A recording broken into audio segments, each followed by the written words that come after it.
Hello, everybody. Welcome to this panel, Cyberpunk, the Dystopian Prism / prison. See what we've done there.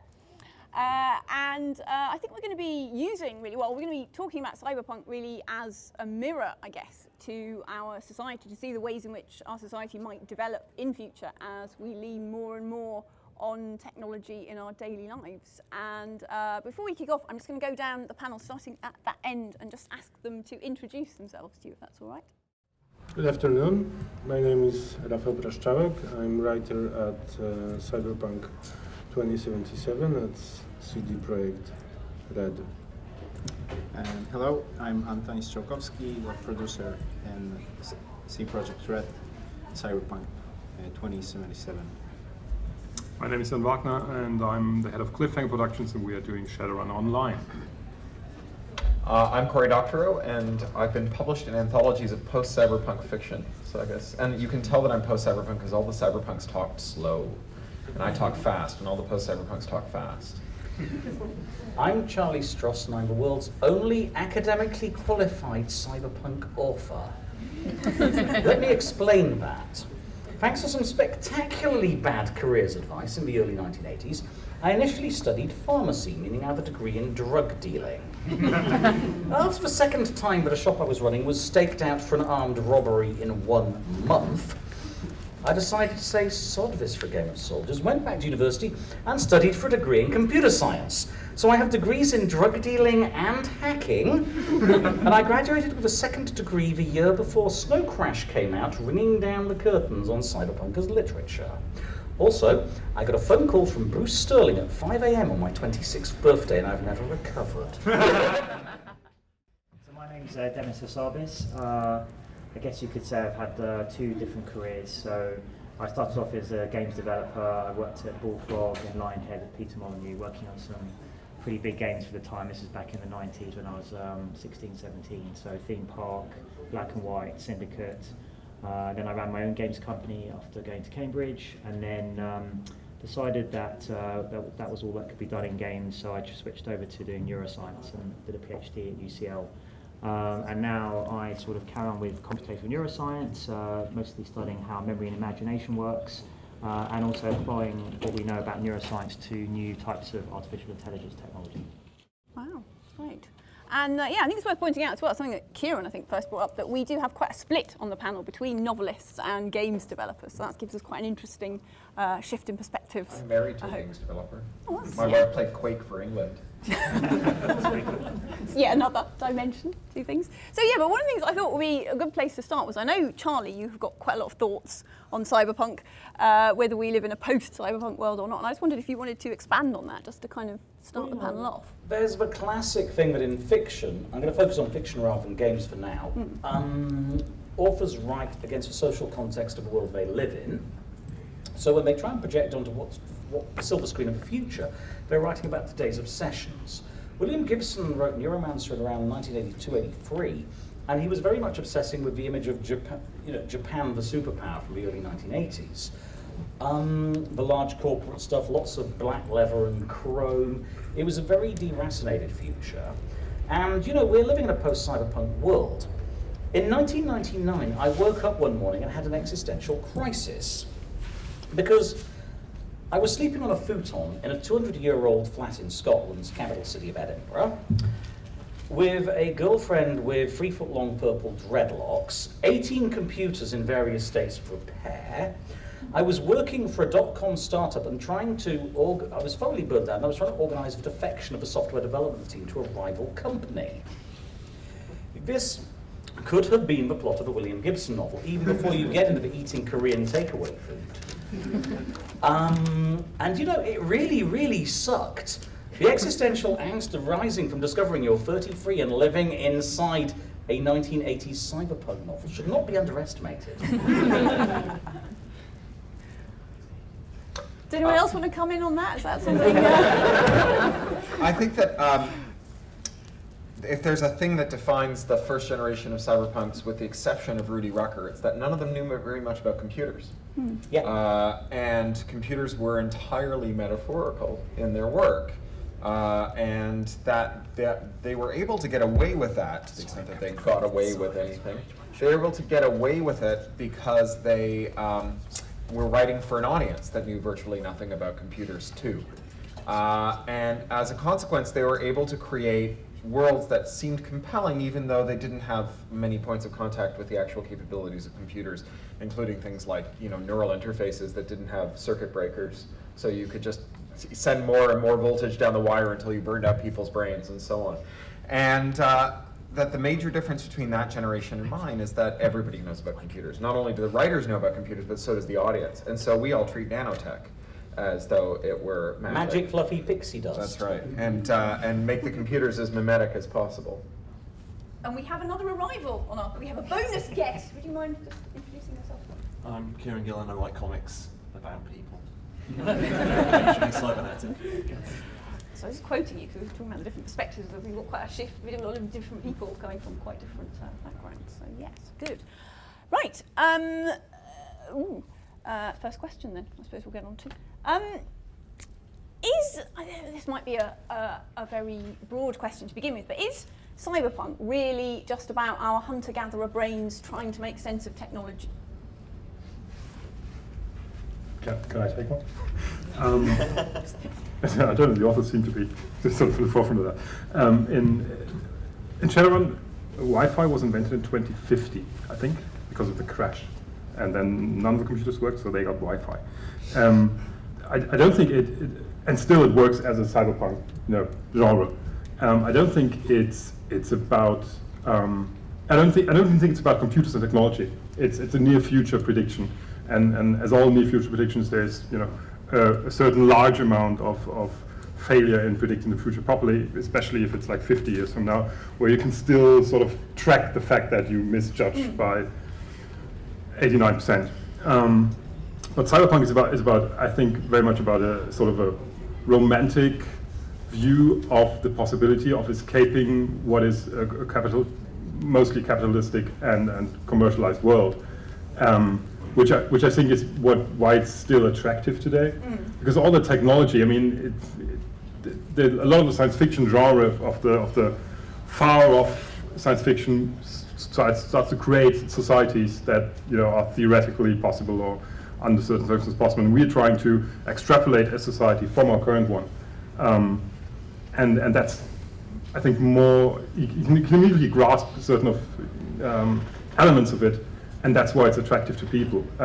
Technology is just part of that, and I don't think it's tied to computers. It's just the naivety of the 90s vision of cyberpunk is the naivety of the early computer users, and that has been replaced by a more proper treatment of that.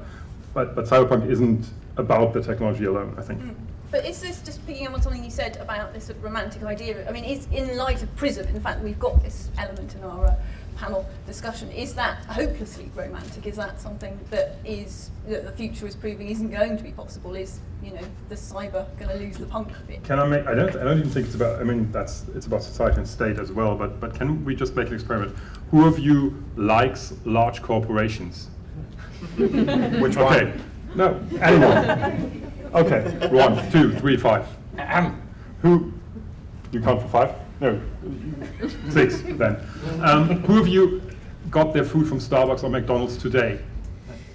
If we talk about the whole thing, the commercialization and whatever we hate about big companies, and we're still going to McDonald's and Starbucks because it's cheaper and it's close, how can you ever beat that as any organization or any movement or whatever? Because it's just the basic laziness of most people, including me, obviously. I'm not going to go out of my way to get my food somewhere else around here. That's an hour walks away because I'm against large corporations that don't use cars. So, and I'm only going to get organic food or whatever. It's just silly. It's the realities of capitalism match very well with the realities of a lot of the stuff people are going to do. Not necessarily because they prefer it, but because it's easier. Yeah, I was going to say, I think I agree with quite a lot of that, but I think if Cyberpunk's mostly about near future predictions, it sort of has to be about technology and where it's going to go. So I think the human aspect of that comes in that where it's Cyberpunk's trying to explore how do humans fit into that world that's getting increasingly increasing with technology power. And I think the other reason, the other coolness part of it, the punk part of it, for me, comes in terms of how liberating and how powerful and sort of magical technology can be, and just imagining what the end points of that can end up being. Science fiction's track record as a predictive literature is dismal. The only way you can call science fiction a predictive literature is by doing what the man who fires a shotgun into the side of a barn does when he goes and draws a target around the place where the pellets hit and declares himself to be an excellent marksman. I mean, science fiction has made innumerable predictions. It would be shocking if some of them hadn't come true, but science fiction is by no means, P is not greater than 0.5. Science fiction is a terrible predictive literature. Science fiction really fucked up in predicting the computer revolution. But what science fiction can do is what the doctor does. Right? When you go to the doctor with a sore throat, she'll take a swab and she'll touch the back of your throat and she'll put it in a petri dish.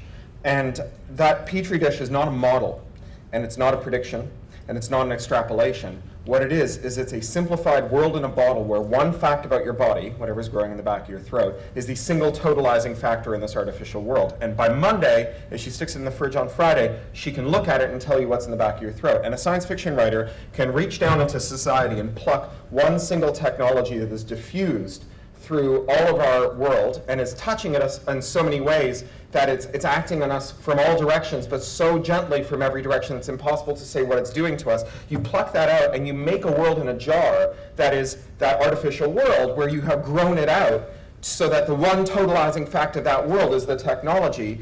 And then you can see with the naked eye what that technology is doing to the present. And the present is the moment at which the past becomes the future. So it has a relationship to the future, but it is by no means predictive. And the question Cyberpunk asks is whether Bohemia in the age of technology and global capitalism. Is there such a thing as a counterculture in an age of computers? This is why the street finds its own use for things. It's such a rallying cry. This is set against the backdrop in which at the same time a subculture can move everywhere in the world at once, packed like these starlets, at the same time it can be in the high street in the window of Harrods a month after it's being worn by some hipster in Shoreditch. Yep, that's where you get William Gibson's latest trilogy from. Yeah. Near past one, which would have been brilliant brilliant near future cyberpunk if you put in a time capsule and sent it back to the 1980s, except for one totally implausible element that any editor would have rejected from, what was the first of that trilogy called? 2002 one? Not Spook Country, the one before. Pattern recognition. But one implausible thing in pattern recognition that would have made any editor in 1982 reject it as the new William Gibson novel is nobody's going to believe the Soviet Union collapsed and turned hyper-libertarian capitalist.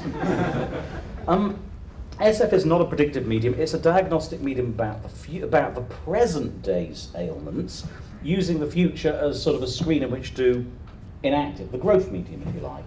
I agree. I don't think it's predictive, but I think for scientists, and I think the way I use science fiction is it's very inspirational. So it can actually become self-fulfilling because some science writer writes something cool in the 60s, and then a scientist in 2000 thinks, wouldn't that be cool if that was really real? And then they go off and do it. Inspirational material, we've got another word for it. It's propaganda. You've got to consider the agenda associated with it. That's a very negative word to use for it. But inspirational I think it's positive. Science fiction has a political agenda. Political agenda associated with science fiction is the ideology of progress. The teleological idea that the future is going to be better, that science and technology will have us marching in lockstep to a radiant future. This is a political agenda. You may agree with it, sure, but there is an agenda associated with it, and there is an opposing case. So I'd be quite cautious about that one. One other going back to your point of are we in a post-cyberpunk world? Well, maybe one reason that it feels like maybe we are is that perhaps it's technology's become pretty cool and is sort of mainstream. Google and the geeks are kind of ruling the world now. So maybe it's harder for it to be a kind of counterculture. I'd go back further and say cyberpunk is already postmodern. 1996, I was at the third World Wide Web Organization conference in Boston, and there was a panel discussion going on. They were working on the idea of VRML and the virtual reality web that was seen as coming in 1996. Forget Second Life. Second Life was still years in the future. And there was a debate between computer scientists, eminent guys, and they were discussing whether the correct model that the World Wide Web Organization should adopt for virtual reality should be modeled on Neuromancer or Snow Crash. At that point, reading Snow Crash in 1992 with a main character who's half Greek, half Japanese, he's called Hero Protagonist. This is telling us something. This isn't ironic, this isn't tongue-in-cheek. Its tongue is so far in its cheek it's developing a fistula. Cyberpunk, as a literary form, was, Snow Crash was the glorious coda at the end of the symphony. Thereafter, it's all derivative. And, 4 years later, you have an academic conference trying to decide whether to set policy based on this novel versus Neuromancer. That's why I would say Cyberpunk is de facto dead, because this is 17 years ago now. I think Kieron's got... Sorry. No, I was just thinking about, it's not even propaganda, I think it's pollution. I think this is basically, it's not even necessarily your actual aims in terms of the text. This is actually just the stuff that's going to be floating around and become, taken apart. I mean, you talk about Second Life, the idea, how much rope did I was a journalist at the time, how much rope did we, quote, give Second Life? Because, this looks vaguely like a fucking book I read 20 years ago. Second Life is still out there, and you can be raped by flying penises with wings if you go into the wrong parts of it. Who saw that coming? It's not like the dark future is much darker than we ever possibly expected it. Yeah, and yet it's also trivial. The future is weird, it's just not evenly distributed. Yeah. Yeah. Recently, before the whole unfortunate incident, Oscar Pistorius was in the news because he won the right to compete with able-bodied athletes, even though he has obviously enhanced artificial legs. Does that sort of point the way for technology rather than sort of assisting us to do things? Is it going to help us do things better, or? Sorry, only if your definition of cyberpunk is penis enlargement spam. I'll give you a special case for Oscar Pistorius. He's a double amputee. He needed prosthesis of some kind, otherwise he'd be in a wheelchair. The fact that his prosthesis allowed him to compete in athletic events, well, okay, more power to him. This is nevertheless a second best to actual limb regeneration, which is the gold standard. Do you think he would keep his artificial limbs if, for a split second, if he could actually have real feet instead? I see somebody waving a hand.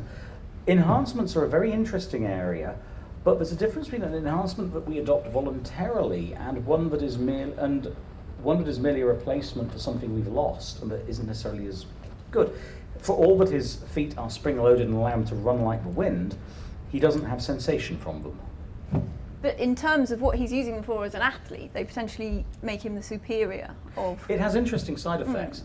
I have a particular interest in one area, which is artificial retinas, because I have retinal problems in both eyes. I've got 50% of the visual field in this eye, peripheral retinopathy, and in this eye it's held together with surgical duct tape of a fovea. This is why I drive a Volvo Estate very, very slowly. And artificial retinas are fascinating to me, but they can only do about 200 pixels right now. They would be a last resort in the event that I'm going completely blind in one eye. As it is, they would be a downgrade from where I am now, with a long way to go before an actual upgrade. Yeah, the regeneration thing is quite interesting. I know that's an area that people are, I know a huge amount about this, but people are looking at. Like there was recently, I think there was a story about a flatworm that when you messed with its genes, it could basically redevelop its head, I think, which is quite a useful skill.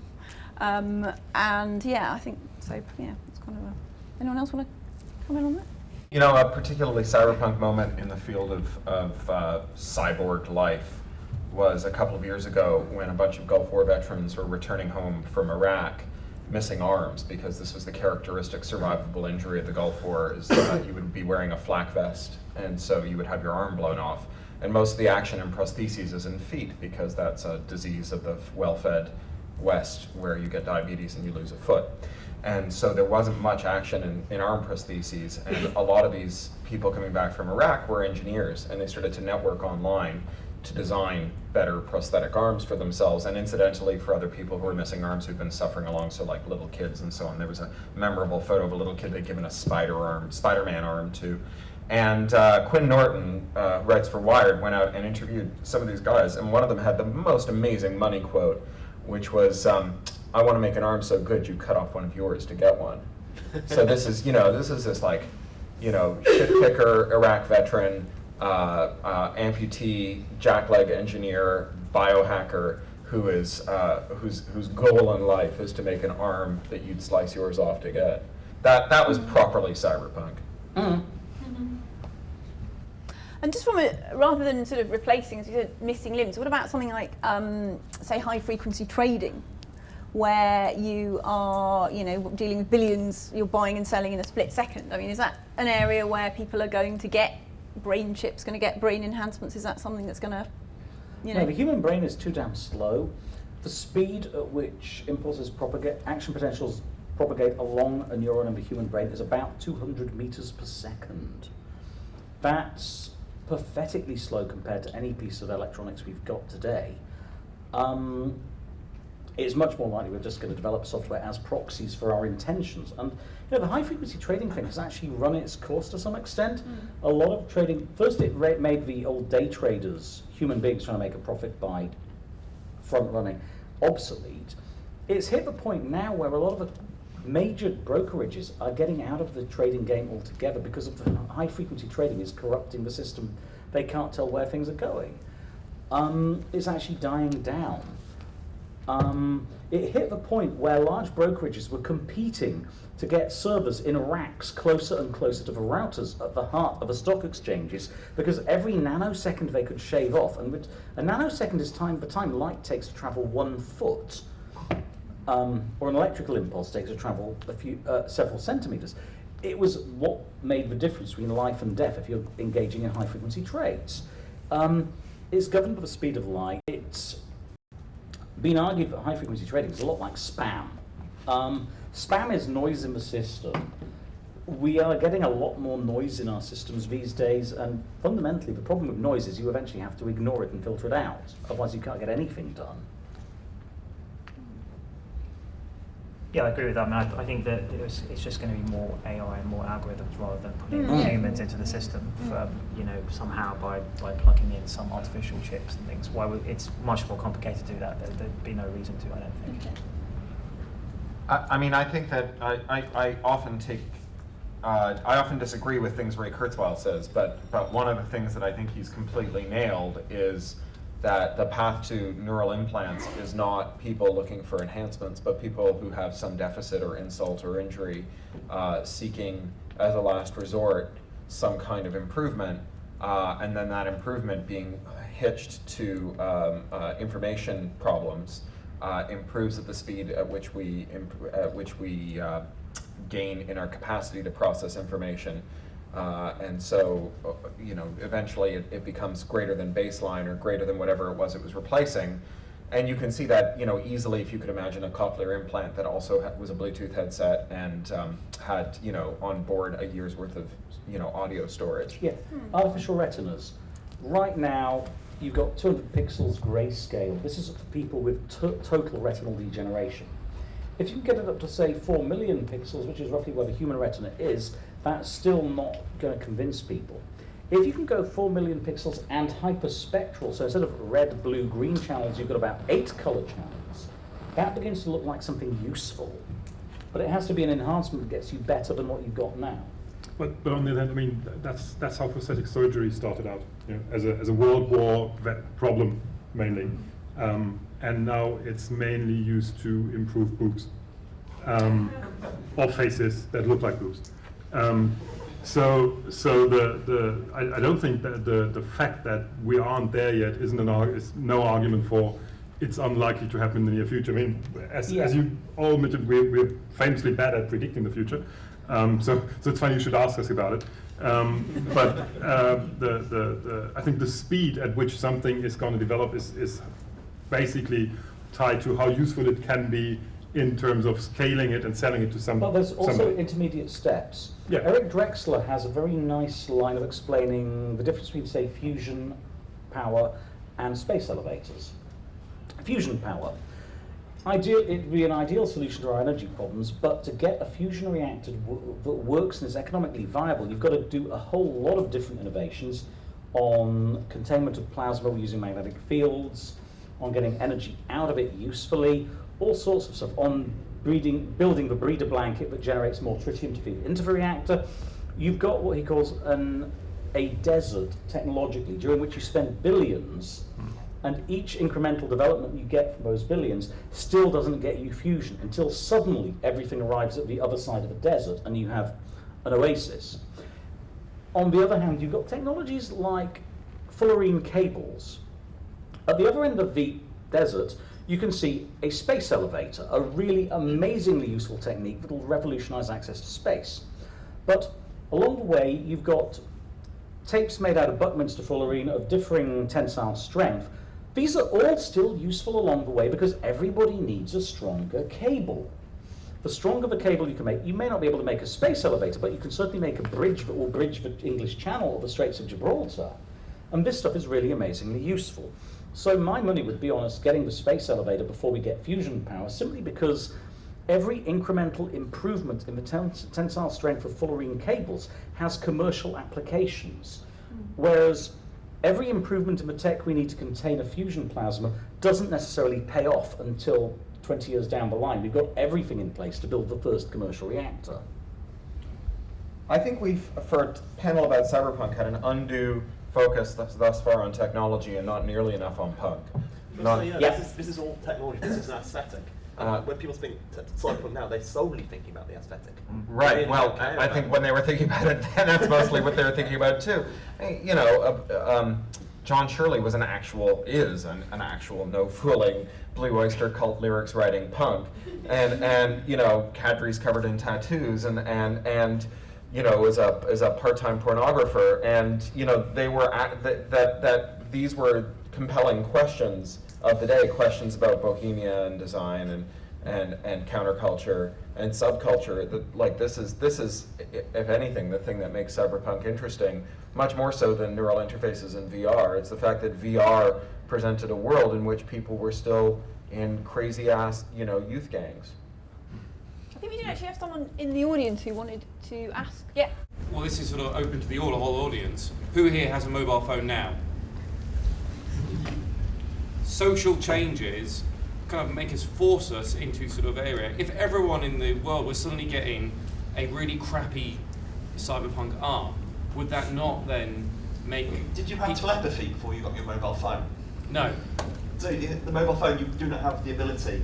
I mean, the mobile phone is by definition better than what you have. Yeah, social pressure is making people want to do this. Yes, you're right, up to a point, but here's an important disjunction. Mobile phone tech is improving really rapidly to the point where we are quite happy, for the most part, to upgrade our smartphones every 2 years. If you have surgery to provide a brain implant, the opportunity cost of, you know, you get the 1.0 version, then 2 years later, Apple released the 2.0 version, you're going to feel like a real idiot. It is much wrong with the NSA backdoor. Yeah, it is much better to have your high-tech implant externally accessed with a mobile phone, so you can upgrade it easily.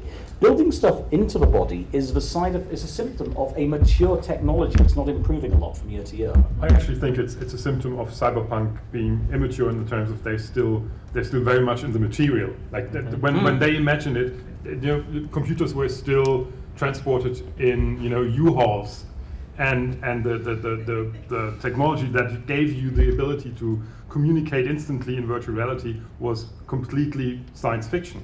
That's not anymore the case. So I think the first cyberpunk wave basically just lacked imagination how virtual things could actually get, how small things could actually get, and how quickly the sort of material world they were living in was invaded by all the small devices.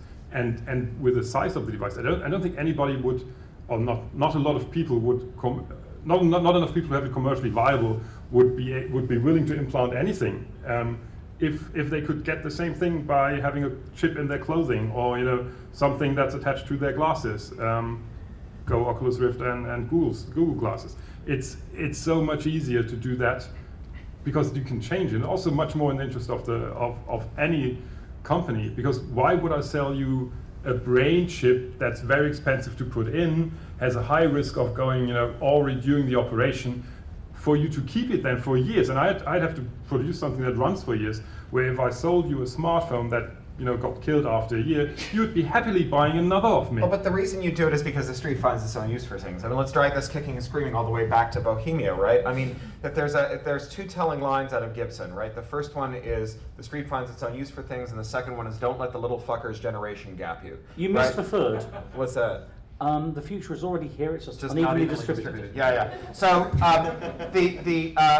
the point of this, though, is that there's another totally awesome reason to go and take something off the shelf that is completely impractical and will give you an infection and destroy your possibility of finding employment in the future, and is in general like a complete misuse of the technology, and that's because you want to alienate old people, right? and that is an incredibly powerful reason to do things. Yeah. I can show you the scars in my ears if you'd like to see them.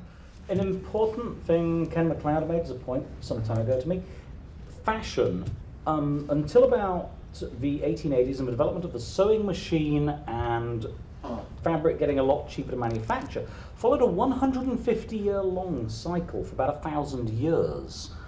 As in, it would go from one extreme to another over a 75-year period and then back again. The point being, that was about the length of a human life expectancy at the extreme, and it meant that basically every generation could rebel against and shock its elders continually. Bear in mind that fabric used to cost so much money that a set of clothing, if you change your shape, you'd physically alter it to fit, because the equivalent of a suit in the 1880s would be the equivalent today of a couple of £1,000 worth of a car.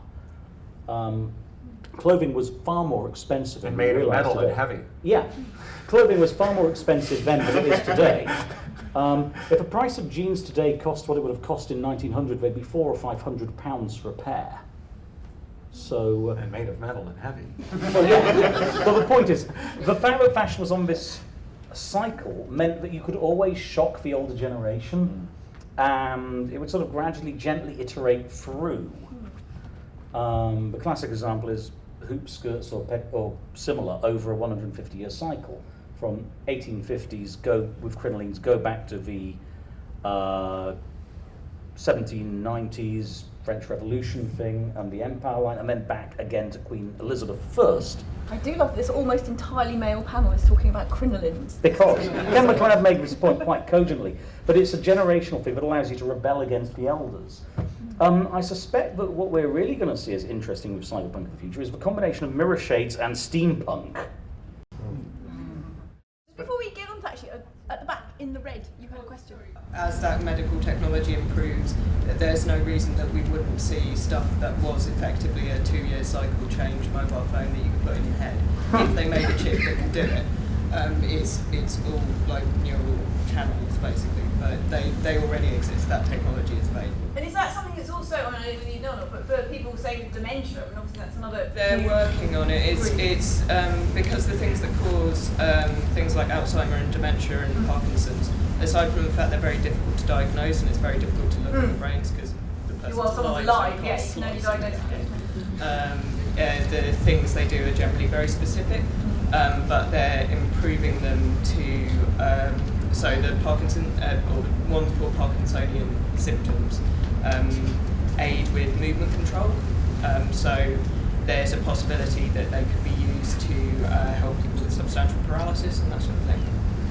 Yeah, there's other cool things like that. I mean, a friend of mine is working on a brain implant electrode for epilepsy patients that, coupled with some machine learning, tries to predict from the neural signals when you're going to get an episode, and then it sort of basically it sends an electric shock and effectively reboots your hippocampus. But yeah, good engineering technique. Leaving aside aesthetic questions, good engineering technique is where you try to make the parts that you're changing outside the skin, because every time you cut through the skin, there's an appreciable risk, and so this is why cochlear implants have a computer on the outside that magnets to the minimal receiver on the inside, because that way you can throw away the computer and put new ones in without cutting people open. Like given an alternative, not cutting people open as an engineering question, not as an aesthetic question, is better practice. But that might not always be the case, I suppose. I mean, I have a friend who put a magnet in her fingers so that she got magnet sense, and she knew when she was touching ferrous things, and she knew when she was walking through a shoplifting detector, and it ended horribly because the sheath on the magnet shattered and it diffused through her finger, and then she needed an MRI and couldn't get one because it would have torn off her finger, and then coolly enough it recohered because that's what magnets do, and she was able to get it removed. Given the talk of post-cyberpunk, do the game developers then think they're making games that are essentially nostalgic? I don't think there is any other kind of game really. It's basically adolescent, reliving adolescent fantasies. Well said. I've got to say, what were you doing in the 90s? I mean, that kind of like playing Shadowrun, and now I can play Shadowrun again. That's what I kind of got. Is the idea that there's this 20-year cycle from people being teenagers to being in a position to decide which games get made. If you can remember the 90s, you weren't there. I mean, we did a Kickstarter for Shadowrun Online, and I think like 80% of the people were there that they wanted to see another Shadowrun game because they had fond memories of their of Shadowrun and of their youth. And exactly that. It's a memory. It's a nostalgia for an age that never existed. I mean, the games weren't that great in the first place. Just 20 years later, they really look good against the crap that's out today.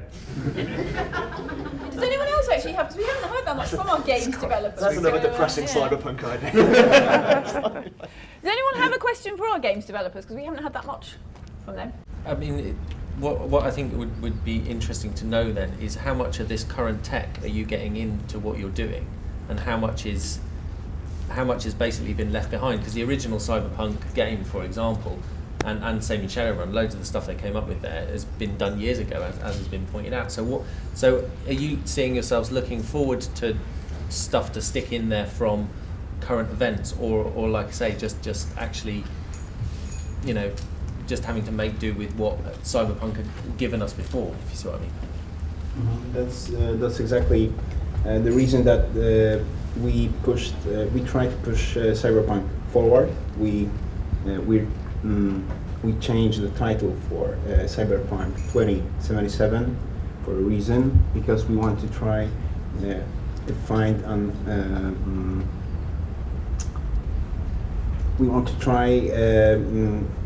to push technology forward, to give a different perspective new perspective for technologies in our game. So it's also a fantasy, but we want to keep it believable. Yeah, and it's no point pretending that it's the same universe, right?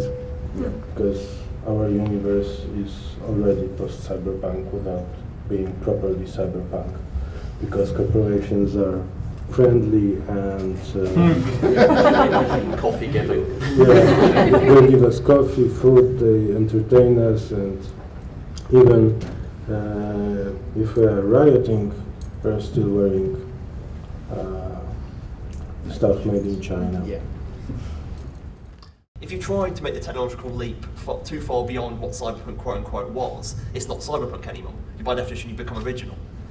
So there is the really hard kind of, if you're not wearing fucking levers and mirror shades and like fighting the corporation and got a cool cyborg arm, it's not quote-unquote Cyberpunk in any way which people will respond to in that way. Even if it keeps the aesthetic, it's not the aesthetic, the ethics of it. This is what I'm kind of saying. Does it make any sense? Yeah. When we started to present our vision for Shadowrun Online to an audience of Shadowrun fans, one of the first things they asked us is what edition we would be basing it on, and we said, the current edition, and 5 guys walked out in protest because the only true edition is the 2.0 edition. and we didn't even start with talking, what we are doing, or what the story is going to be about, or how the game plays, or anything. It's just that. So obviously, yeah, it's for us as game makers, there is a certain audience with certain expectations we need to fulfill, which is why being able to create literature is much more liberating, because basically you can do a lot more stuff and get away with it. Sectarian violence is so sad. Yeah, the very idea that there is a specific aesthetical movement of subculture that's defined by certain mirror shades and whatever long coats.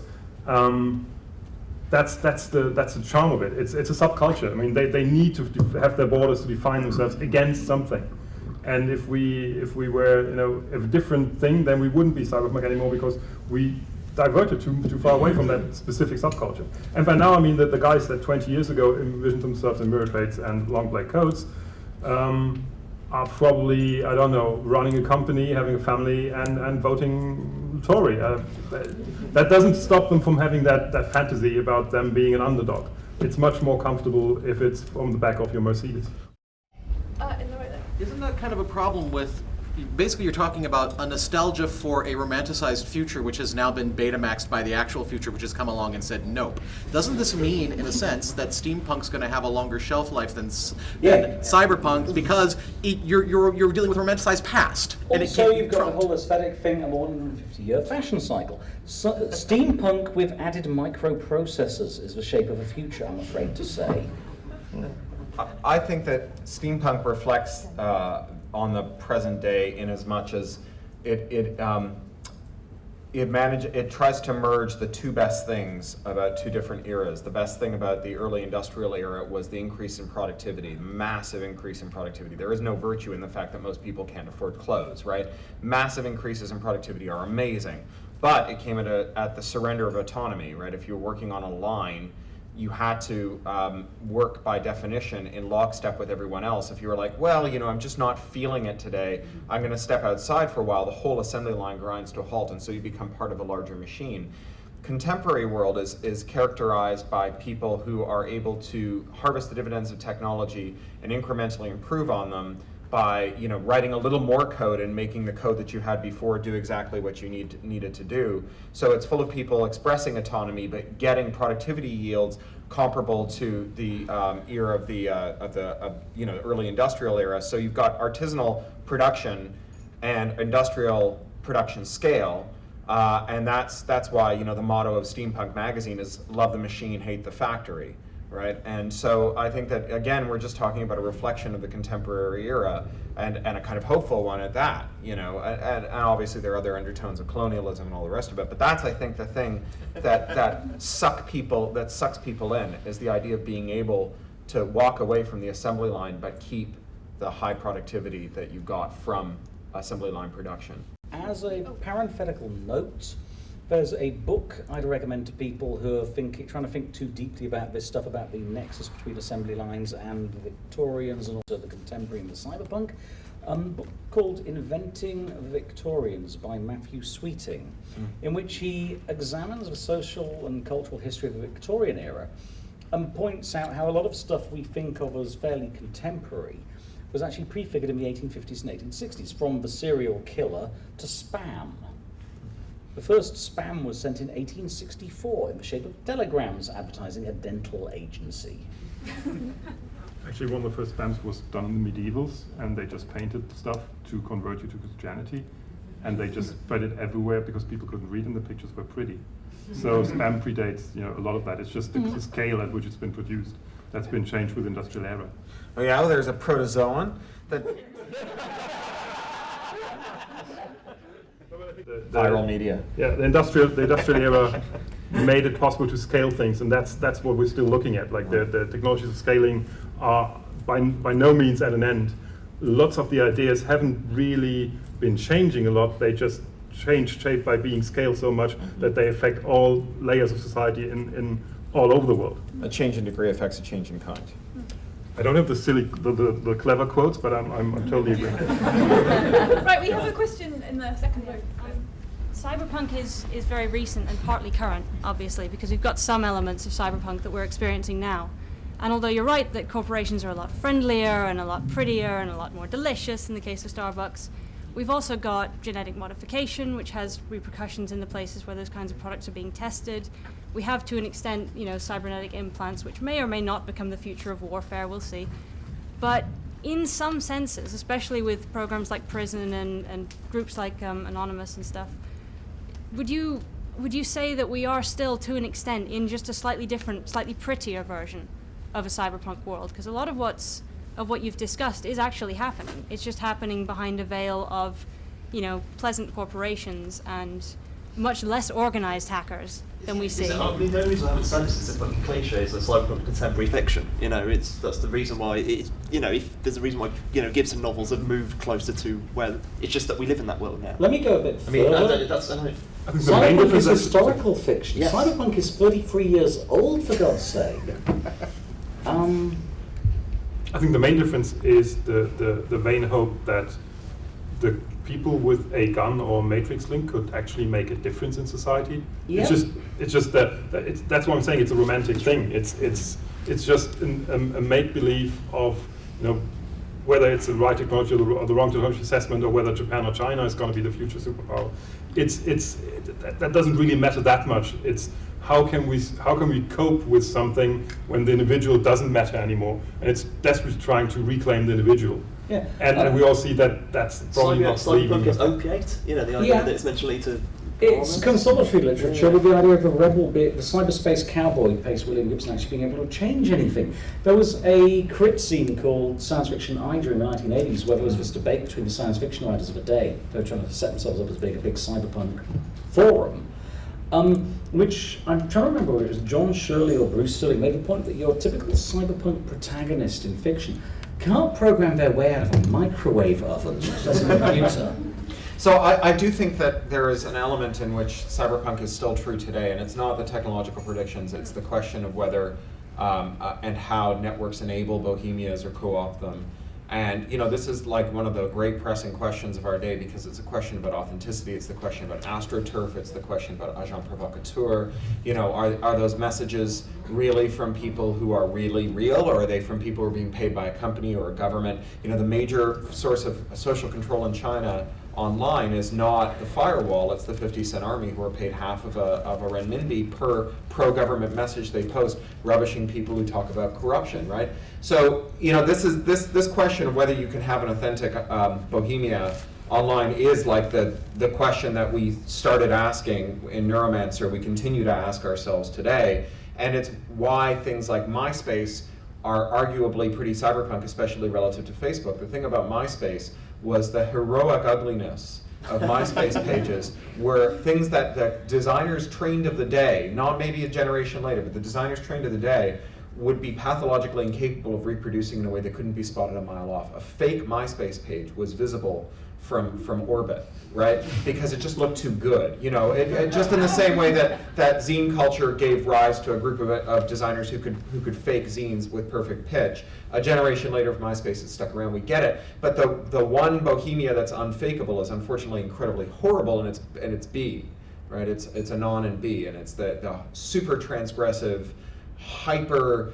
violent, hyper macho, awful racist language, awful sexist language, rape jokes, dead baby jokes. It's just stuff that it's almost inconceivable that you could find some junior G-man who plumped for a life in MI5 who could come along and cuss with the kind of authentic sociopathy of your average beatard, and as a consequence, you can spot the narcs. Right, and so I do think that we do have some authentic elements of cyberpunk that are visible today in the internet. Oh, we had a question over here. My question is that we're still developing technology based on our fantasy ideals and the things that we desired when we read about them in these books that consistently aren't actually making business sense or design sense. What do you guys see the relationship of our cyberpunk fantasy as being to things that will actually make sense to execute in the real world? We might not get them because they're not monetizable or they're viable as ideas and not as executable. Wall Street finds its own use for things. The trope of cyberpunk are the large corporations, amoral, generally driving quite rapid innovation through dubiously legal and moral acts. Do we need more of those corporations in real life? Especially in the biomedical space, where development is very slow. Why have we not got cures for cancer yet, and a whole bunch of other things that we, despite the seeming amount of brain power that's going into it and the amount of money.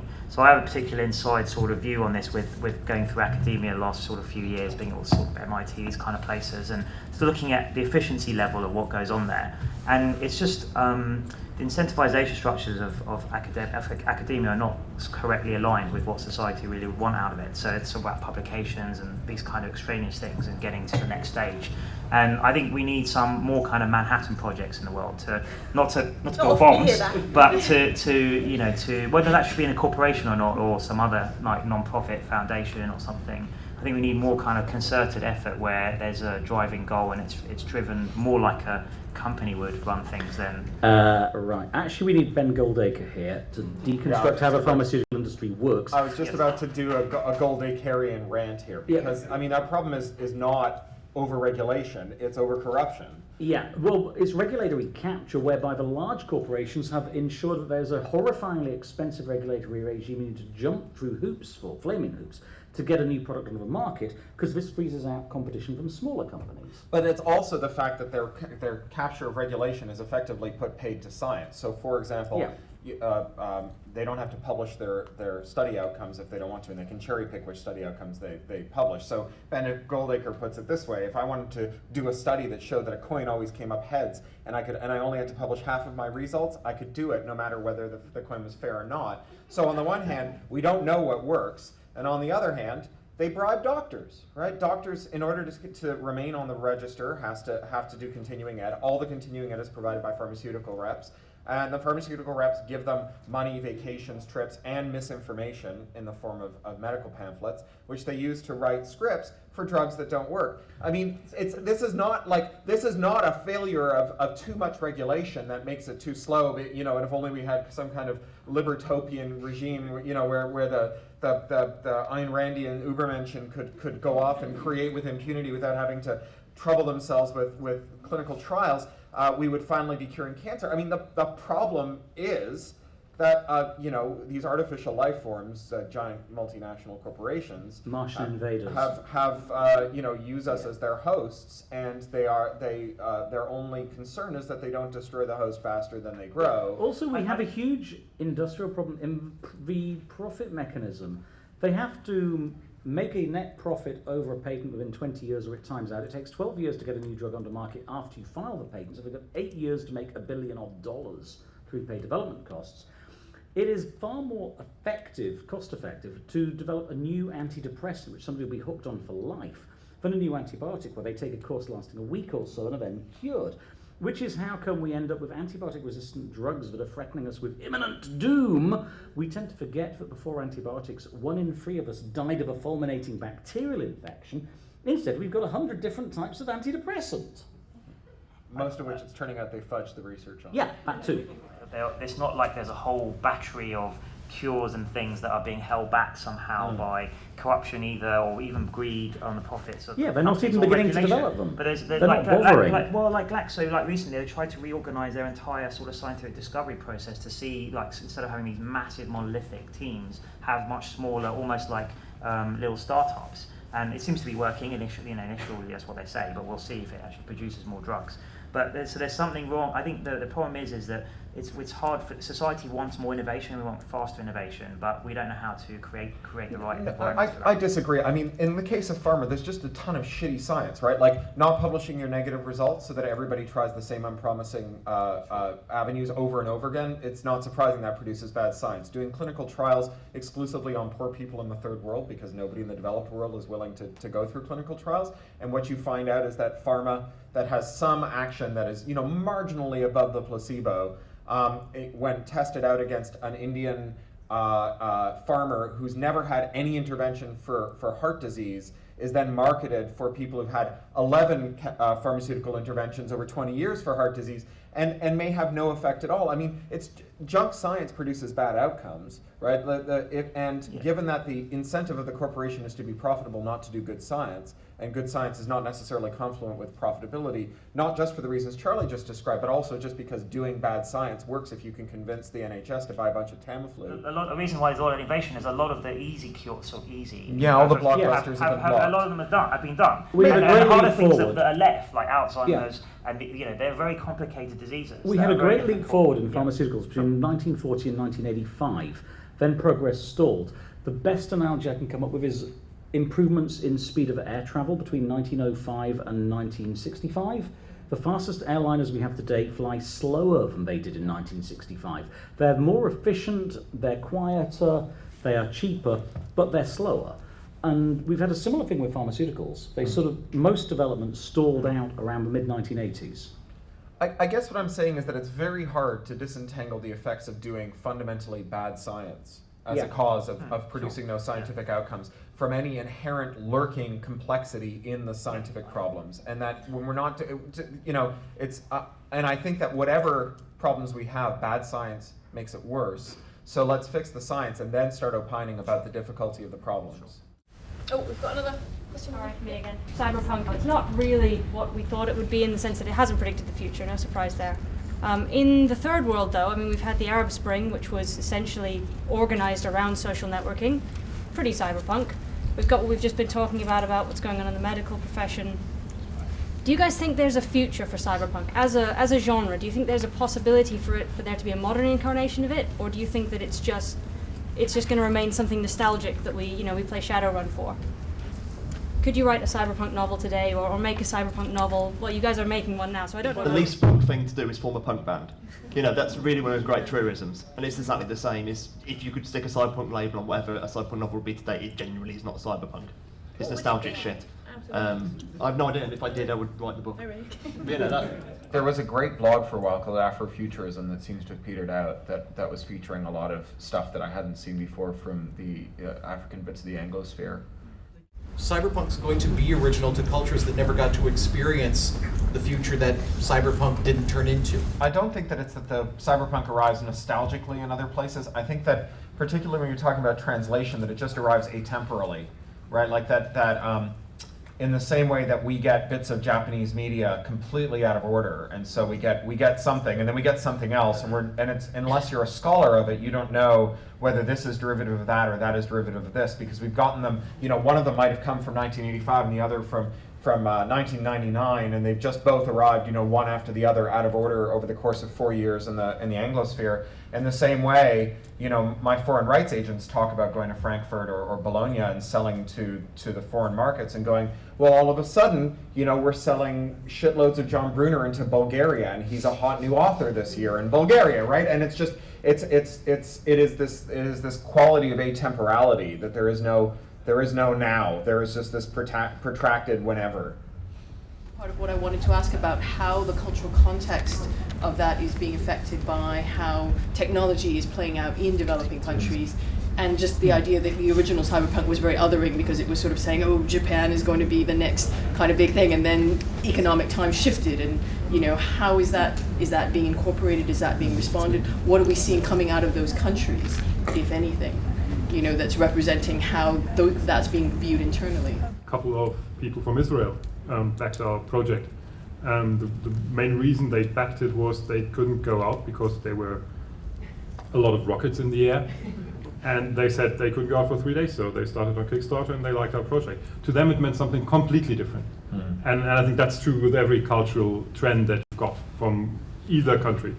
Japanese RPGs or manga or the comics mean something else to us than they mean to the Japanese, and it's the same way. The Arab Spring people, or the movements, the various movements involved there, wouldn't touch on the cyberpunk part of dominating capitalist companies, because that's not their main problem. Their main problem is authoritarian regimes, which in cyberpunk aren't really there because they're distributed somewhere. Though they are backed in a lot of cases by capitalists, broken capitalists. Yeah, where does the tear gas come from? Who's selling them who's selling them the network surveillanceware? But that's what I'm saying. This view is a Western view on things. That's clear. I mean, you always can be cleverer than the guy getting the tear gas into his face. But for the guy doing it, that's the first problem. Nevertheless, a lot of the rebellion that's inside that, a lot of the punk parts, that's very attractive. So what I'm saying is they look at it, they read it differently, they take other parts than we do, and they stress other parts than we do. They rewrite the cyberpunk part of it into their own realities. And in that way it is relevant, and I don't think it's relevant because of a specific technology or a specific future. It's relevant because there's a general sense instilled in it of rebellion against something, and that's always going to work. But if you were watching the Gezi and Rio uprisings unfold online, the fact that the gas that they were being gassed with in Gezi came from Brazil became a point of not contention, but commonality between the Rio rioters and the Gezi rioters. It was this, it became like let's find how many bits of Brazilian guard labor police state paraphernalia we can find in the streets of Istanbul. It became a kind of team sport, right? And one that was played out online all over the place. In terms of, it's hard because I'm an Anglo, right? And Anglos are cursed by the fact that there's shitloads of media in my language, so there's very little in translation relative to other language groups. But the most interesting example I found are the Romanian otachi, which is like Romanian otaku. And this one guy showed me this comic, and so he speaks French pretty well, because Romanian and French are close enough that he speaks it pretty well. And of course he speaks English because he uses the internet. And he speaks Japanese because he's a manga fan. And he grew up with Metal Hurlant and the French bande dessinée, and with manga, and with American comic books. And he showed me this comic that he and his friends had made, and panel by panel, page by page, it was in different languages and different styles. And it was one story. And I said, why is this panel in Japanese? And he said, well, there's an emotion that I can only express by drawing in the Japanese style and writing the onomatopoeia in Japanese next to the character. And then this one looks like Mobius because, it's the response is somehow French, right? And it was like weird as a sack of snakes and amazing. That's understandable. It's terrific, yeah. I was just going to slightly change the direction a little bit. We only mentioned Ray Kurzweil once. I think you mentioned him, Cory. So I just wondered about the singularity. I mean, What's the singularity again? Warmed over Christian theology circa 990 AD. Is it you? It's the rapture for geeks. So is it just a bit of fun? It's not where we're inevitably heading? Is why would we want to head there, and who's profiting from it? Because that's going to be the main driving force. The fact that it might be possible for whatever reason, there's lots of things possible for whatever reason. But why would anybody want to go there in terms of the people? I can see why a human would want to go there, but why would a company want to go there and drive the immense cost? But primarily Cyberpunk is embedded within the contemporary 19th, 20th and early 21st century sensibility of capitalism über alle as the dominant ideology that is correct. If you step outside the frame and consider capitalism to be an optional ideology that may or may not win, things look pretty damn different. I don't think capitalism is an ideology. Capitalism is a system. The system is dependent on ideology. Market capitalism is an ideology. Yeah, exactly. The idea that markets are ways to allocate, that's highly ideological. Is an ideological absolutely. But I don't think the Chinese see themselves living in a capitalist system. Well, that's capitalism with Chinese characteristics, my friend. No, that's actually communism, which is to say communism only emerges if you're a doctrinal Marxist-Leninist after the final crisis of capitalism. You can't get there until you've gone through capitalism and out the other side. Artificial intelligence as a technology, I think, is different in kind to pretty much all other technologies. In that, that's why I'm fascinated by it, because it's one of the few technologies I can think of where the creators of the technology cannot necessarily predict or even understand what the technology may end up being able to do. And I don't think there's very many other, and I had a little taste of that when I was writing games back in the 90s, like theme park and stuff like that. I used to write the artificial intelligence for these games. And what was one thing that was cool about these simulation games is that some players could surprise you by saying, oh, I got this game into this state, and you would never even dream it was possible to do that. And because you created some autonomous system that was going to be adaptive and would react in unpredictable ways to inputs it was going to get. And I think there's something very cool about that, and also potentially a bit scary. But if it was used in the right way, I think it could be something very different. How that relates to Kurzweil's notion of singularity, I haven't even read his books on this. I only know sort of secondhand about these things and the stuff he talks about. That's a kind of separate issue, and there's maybe more almost a pseudo-religious issue. Sorry, I'm feeling a bit depressed because you said Kurzweil's notion of singularity, and he's about the most derivative bandwagon jumper I can think of. Oh, that's what Vodavinci. So I think that the way to understand singularity is as a bounding condition on the Enlightenment. Yeah. So if you're a lapsarian, if you're pre-enlightenment, if you believe that the world has been getting worse with every generation since we left the garden, then if you imagine things getting worse and worse, you must imagine at the point at which they reach bottom, right? And that's the apocalypse. And if you are a believer in the Enlightenment and the idea that things get better and better with every passing generation because we build one generation atop the other, and then you also run out of headroom, right? Your imagination hits a point at which you get none more better, you know, to quote St. Tufnell. And that's the point at which you have a rupture. And I think that you can understand Lapsarianism as an attractive ideology if you can imagine some Bronze Age patriarch knowing in his aching bones that when he was a younger man that things tasted better, smells smelled better, the people of his preferred gender were prettier, that he didn't hurt quite so much, and that clearly the world is getting worse. It's not just him. And by the same token, you can imagine the singularity being attractive to someone who 20 years ago was someone who felt that every new technology that came along was something that he could just glom onto and absorb and kind of surf on top of. Something for which he had Fingerspitzengefühl, you know, the fingertip feeling, you know. He could sense its movements. And now, of course, he's been generation gap by the little fuckers, in the words of William Gibson. And when the new technologies come along, he can't make head or tail of them. And surely the problem is not that he's an old fart. Surely the problem is that technology has outstripped the ability of human beings to understand it altogether, right? And that's why we must be heading for the singularity, the point at which we break with what it means to be effectively human. Or as Douglas Adams said, everything invented before you were 19 has been there forever. Everything invented before you were 30 is brand new and amazing, and everything invented after that should be illegal. The previous Wellcome Trust panel discussed plague and the nature of epidemic. Mm-hmm. So I'm wondering, in a race, which one will annihilate us first? The corporation or nature?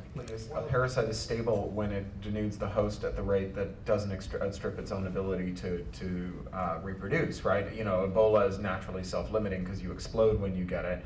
HIV spreads because it takes lots of years for you to die, and so, you know, eventually some of these become like mitochondria. They become part of us. So maybe there's a lasting peace to be had with corporations through evolutionary pressure that will turn parasitism into symbiosis, and we'll find ourselves happily welcoming our new corporate interlords. It's a great plot for a game. What's going to kill us first? Thank you very much to our panel. Thank you to our audience. Round of applause for our panel, please.